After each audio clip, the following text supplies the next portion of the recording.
फडणवीस 3.0 सरकारचा dream project साकार. समृद्धी महामार्गाचा इगतपुरी ते मुंबई दरम्यानचा 76 किलोमीटरचा शेवटचा टप्पा पूर्ण. मुंबई नागपूर अंतर 16 तासांऐवजी 8 तासात कापता येणार. डॉक्टर अनिल कुमार बळीराम गायकवाड या ड्रीम प्रोजेक्टचे शिल्पकार.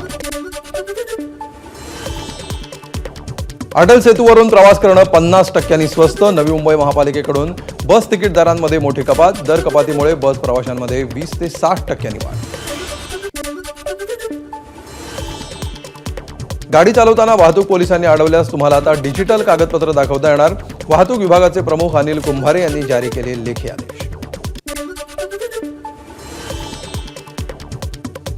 पुण्यामध्ये टू व्हीलर विकणाऱ्या शोरूमना हेल्मेट देणं सक्तीचं. वाढत्या अपघातांमुळे पुणे प्रादेशिक परिवहन कार्यालयाचा निर्णय. 2 हेल्मेट देणं असणार बंधनकारक.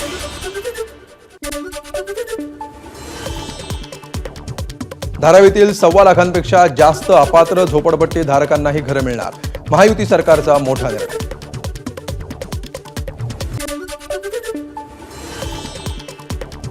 सह्याद्री अतिथीगृहावर उपमुख्यमंत्री एकनाथ शिंदेंच्या उपस्थितीमध्ये गृहनिर्माण विभागाची आढावा बैठक. परवडणारी रेंटल हाऊसिंग देण्याबाबतच्या उपमुख्यमंत्र्यांच्या सूचना. तसंच गिरणी कामगारांसाठी 1 लाख घरं बांधण्याचेही टार्गेट. बांधकाम परवाने ऑनलाईनच द्या. नाशिक महानगरपालिका आयुक्तांचे नगर रचना विभागाला आदेश. महापालिकेतील अफरातफर टाळण्यासाठी आयुक्तांचा निर्णय. भाजपचे आमदार नरेंद्र मेहतांकडून मीरा भाईंदर मनपा आयुक्त संजय काटकर यांच्यावर गंभीर आरोप. मीरा भाईंदर शहरातील अवैध बांधकामं आयुक्तांच्या सहमतीने होत असल्याचा आरोप.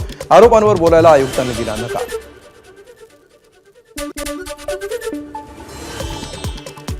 मुंब्रा मराठी भाषा वाद प्रकरणी फळ विक्रेता शोएब कुरेशी, एसपीडीआय पक्षाचा पदाधिकारी अब्दुल रहमान दिलशान अन्सारी, उजेर जाफर, आलम शेख यांच्यासह 20 ते 25 जणांविरोधात मुंब्रा पोलीस ठाण्यामध्ये गुन्हा दाखल. अद्याप कोणालाही अटक नाही.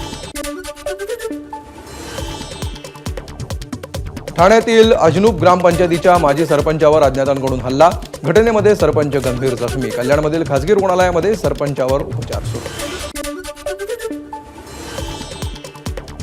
रामदास आठवलेंनी कल्याणमधील पीडितेच्या कुटुंबियांची घेतली भेट. कुटुंबियांचं सांत्वन करताना न्यायासाठी आणि कठोरात कठोर शिक्षेसाठी प्रयत्न करणार. आठवलेंचं आश्वासन. अनधिकृत बांधकाम प्रकरणी ठाणे महापालिकेच्या दिवा प्रभाग समितीचे सहाय्यक आयुक्त भालचंद्र घुगे यांना मारहाण करणाऱ्या दोघांना तत्काळ पोलिसांनी घेतलं ताब्यात. रायगड पोलीस ठाण्यामध्ये गुन्हा दाखल.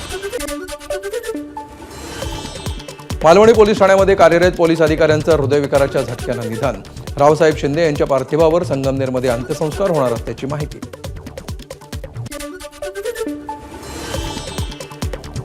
पनवेल रेल्वे पोलीस ठाण्यातील हेड कॉन्स्टेबलची हत्या करून धावत्या लोकल समोर फेकलं. वाशी रेल्वे पोलीस ठाण्यात गुन्हा दाखल. गुंड पवन हिरणवार याच्या हत्येप्रकरणी नागपूर ग्रामीण पोलिसांनी केली 4 जणांना अटक. गँगवॉरमधून घडलं हत्या प्रकरण. कुख्यात गुंड शेखू खान या प्रकरणी मुख्य आरोपी असून तो फरार.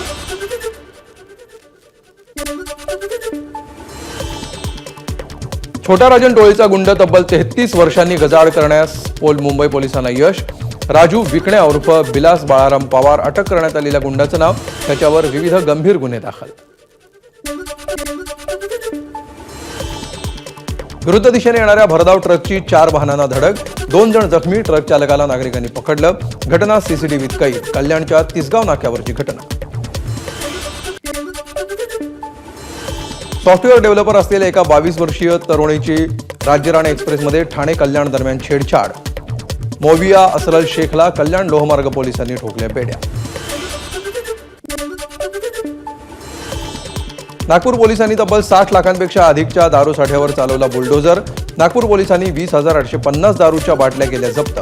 दारू नष्ट करतानाचं दृश्य बघण्यासाठी हजारोंची मैदानात गर्दी.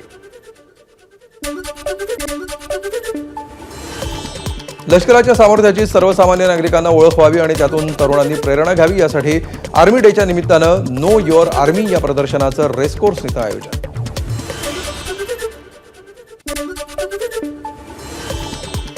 पु ल देशपांडे अकादमीच्या नूतनीकरणाचं काम लवकरात लवकर पूर्ण करा आणि रवींद्र नाट्य मंदिर फेब्रुवारी अखेरपर्यंत खुलं करा. सांस्कृतिक कार्यमंत्री आशिष शेलार यांचे अधिकाऱ्यांना निर्देश. कल्याण डोंबिवलीत अमृत योजनेअंतर्गत 357 कोटींच्या पाणीपुरवठा योजनेला उपमुख्यमंत्री शिंदेंकडून मान्यता. त्यामुळे नव्यानं समाविष्ट 27 गावांना सुरळीत पाणीपुरवठा होण्यास मदत होणार. रब्बी पिकांसाठी उद्यापासून उजनीतून पहिलं आवर्तन सोडलं जाणार. उजनी कालवा समितीच्या पहिल्याच बैठकीत निर्णय. 35 दिवस चालणार आवर्तन.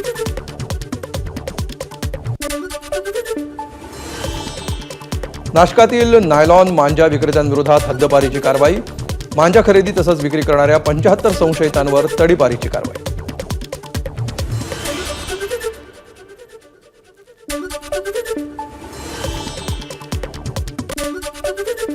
जळगाव जिल्ह्यामध्ये बनावट औषधांविरुद्ध तक्रार नोंद. आरोग्य विभागाच्या वतीनं पुरवठा केल्या गेलेल्या औषधांमध्ये बनावट औषधं, तर दोषी आढळल्यास दंडात्मक किंवा फौजदारी कारवाई केली जाणार. जळगावच्या जिल्हाधिकाऱ्यांची माहिती. नाशिकच्या त्र्यंबकेश्वरमधील जमिनीच्या वादातून हत्या प्रकरण. 3 जण पोलिसांच्या ताब्यात. जागेच्या मालकी हक्काच्या वादातून 21 डिसेंबरला मामाने केली होती भाच्याची हत्या. कोल्हापूरच्या हातकणंगलेमध्ये हँड ग्लोव्हजच्या कंपनीला आग. आकाशामध्ये मोठ्या प्रमाणावर धुराचे लोट. शेतात खेळणाऱ्या 4 वर्षीय बालिकेचा बिबट्याच्या हल्ल्यात मृत्यू. जळगावच्या चाळीसगाव तालुक्यातली घटना. परिसरातील शेतकऱ्यांमध्ये भीतीचं वातावरण. बिबट्याला लवकरात लवकर पकडण्याची नागरिकांची मागणी.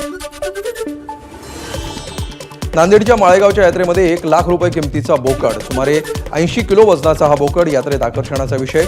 बोकड बंदिस्त शेळी पालन जातीतला. महाड एमआयडीसीतील सुदर्शन फार्म कंपनी विरोधात खैरे ग्रामस्थ आक्रमक. पोलीस प्रशासन आणि खैरे ग्रामस्थांमध्ये बाचाबाची. जेसीबी मशीन मालकाची गाडी ग्रामस्थांनी अडवली. आरोग्यास घातक असलेली कंपनी येऊ देणार नाही, ग्रामस्थांची भूमिका. छत्तीसगडमधील गरियाबंद जिल्ह्यातील नक्षलग्रस्त सारेनामल जंगलामध्ये सुरक्षा दलांनी केला 3 नक्षलवाद्यांचा खात्मा. डीआरजी आणि एसटीएफच्या 300 जवानांनी घेरलं नक्षलवाद्यांना. मृतदेह आणि स्वयंचलित शस्त्र जप्त.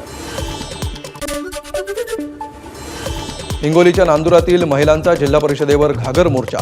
जलजीवन मिशन अंतर्गत सुरू असलेल्या कामाची चौकशी करण्याची महिलांची मागणी. पाणीपुरवठा विभागाच्या दालनामध्ये महिलांनी मांडला ठिय्या. शीश महल बनवू शकलो असतो. 10 वर्षामध्ये 4 कोटी लोकांना घरं दिली, मात्र स्वतःसाठी घर बनवलं नाही. पंतप्रधान नरेंद्र मोदी यांची दिल्लीचे माजी मुख्यमंत्री अरविंद केजरीवाल यांच्यावर नाव न घेता टीका. शिवाय देण्याचं राजकारण करता येत नाही, कामाचं राजकारण करतो. अरविंद केजरीवाल यांची मोदींवर टीका. दिल्लीतील जनतेला शिव्या देण्याऐवजी दिल्लीसाठी काय काम केलं हे मोदींनी सांगावं, केजरीवाल यांचा टोला.